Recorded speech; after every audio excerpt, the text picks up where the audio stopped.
Huh? What? Wake up. Oh. Yeah. Welcome. I'm the KnK, and this is a quickie review of Independence Day Resurgence.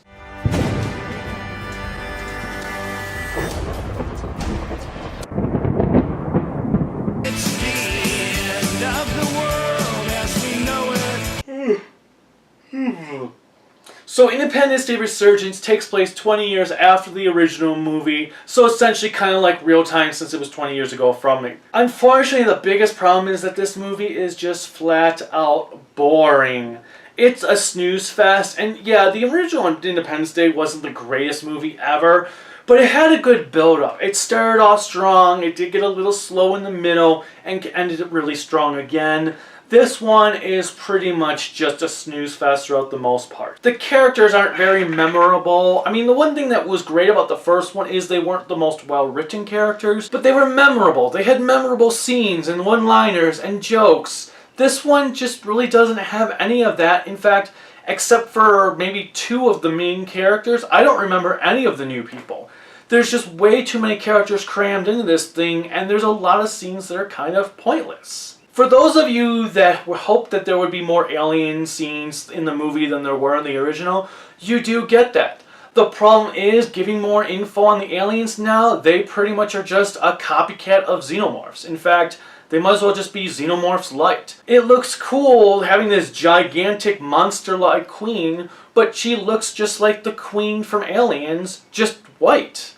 It kind of is just a ripoff. There's really no purpose for it. If you want to watch a sci-fi movie, go watch Aliens instead. Now, don't get me wrong. This is cheese, but it's Swiss cheese. Oh my god.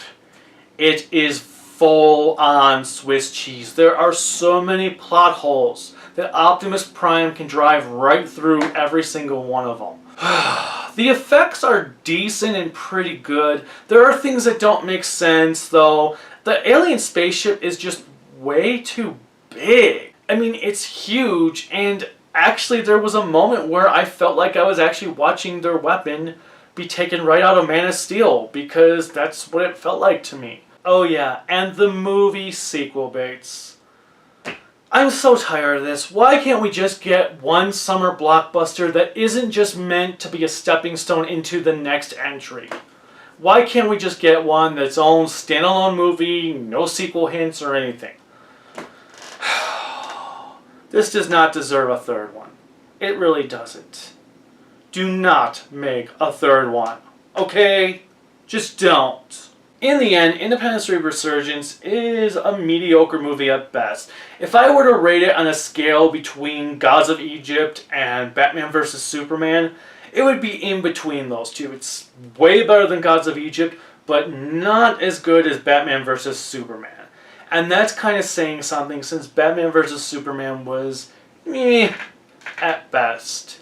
So yeah, if you don't mind walking into a bad movie that has no character development, very little in the way of plot, and some really annoying characters, oh my god, some of them were just annoying, then this movie is for you. If not, skip it and rent it on video if you even want to see it at all. I give it a 6 out of 10. Until next time, bye.